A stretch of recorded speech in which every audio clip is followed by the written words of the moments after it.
Let's dive right in. The Hong Kong Observatory says brace for heavy rain and squally thunderstorms on Tuesday and Wednesday.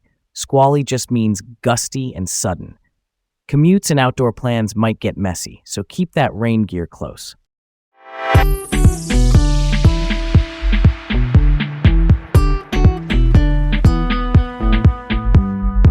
Hi, I'm Leah. And I'm Garrett. Welcome to Laid Back Local, the news of the day with Leah and Garrett in Hong Kong. First up, Hong Kong braces for heavy rain and thunderstorms amid weather warnings. The observatory, that's our official weather authority, points to a broad trough of low pressure over the central South China Sea. A trough is basically an elongated zone of lower air pressure that fuels clouds and rain. Temperatures are set between 26 and 30 degrees, and it stays cloudy with occasional showers through the week. They also note uncertainty on whether a tropical cyclone forms. That's still in the maybe column. That uncertainty about a cyclone gives me pause. If development is unclear, why is that? And for folks heading out, quick reminders: watch for sudden downpours, slippery pavements, and low-lying spots that can flood. If you live near slopes, be mindful of landslip warnings. Charge your phone, check the observatory app, and build a little extra time into your commute. Great callouts. As for the why, cyclone formation is a delicate puzzle. You need warm sea temperatures, moisture, and low wind shear. Wind shear is the change in wind speed or direction with height, and too much of it rips storms apart.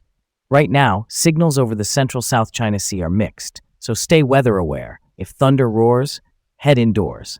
That's pretty much the playbook. Okay, let's move on. Hong Kong police arrest 65 in a crackdown on illegal nightclubs and gambling dens. Investigators say a criminal syndicate was behind venues in Kowloon West. That's areas like Hung Hom, Yau Ma Tei, Tsim Sha Tsui, Mong Kok, and Sham Shui Po. More than 170 officers took part in an operation codenamed Thunderbolt and Roaring Tiger.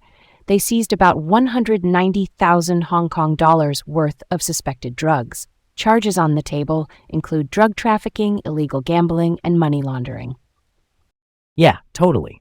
Strong move to take those venues offline. A syndicate, just to define it, is an organized group coordinating illegal activity. Urban districts with high foot traffic can be magnets for these setups. If something feels off in a building or a so-called private club, do not engage, report it. It's a reminder that vigilance matters and enforcement is an ongoing game of whack-a-mole in a dense city. Let's switch it up. Dog-friendly dining sparks a heated debate over safety and hygiene. More than 940 restaurants joined a new dog-friendly scheme, but a branch of Cafe 100%, that's a local cafe chain, at Kam Yin Court Shopping Center in Ma On Shan, pulled out citing safety concerns like tight aisles and staff carrying boiling water. Viral clips of pets on dining tables didn't help. 9 other branches of the chain are still welcoming dogs. Here's where it gets really interesting. I love pet-friendly spaces, but hygiene, meaning cleanliness and preventing contamination, has to be front and center. In tight dining rooms, a leashed floor-seated policy is easier to manage than pets near tabletops. And that one-day withdrawal, wow, that was quick. It shows how fast public sentiment moves when social clips take off.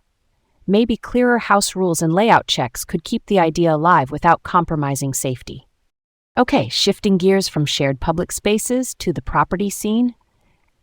Next up, real estate developers are rolling out new homes even as price growth looks muted. Muted just means slower or minimal increases.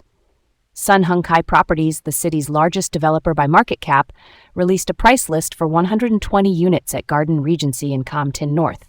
Flats are around 289 to 412 square feet, priced roughly 3.9 to 5.9 million Hong Kong dollars, with discounts up to 16%. The full project has 566 units across 3 towers. Wheelock Properties is also preparing launches at Park Silicon in Kutang North, totaling 781 flats in 2 phases. In a slower market, those discounts stand out. If you're shopping, look beyond the headline price. Check transport links, management fees, developer track record, and what the final after-discount number really means. Also, small format flats can work if the layout is efficient. Storage nooks and usable balconies make a difference. I'm down for that kind of practical planning. Last up, Discovering Zhangjiajie by train. More Hong Kongers are opting for that 6-hour high-speed ride. One traveler, Lam Chun, took his elderly parents and found it more comfortable than flying. Fewer transfers, bigger seats, and easier boarding.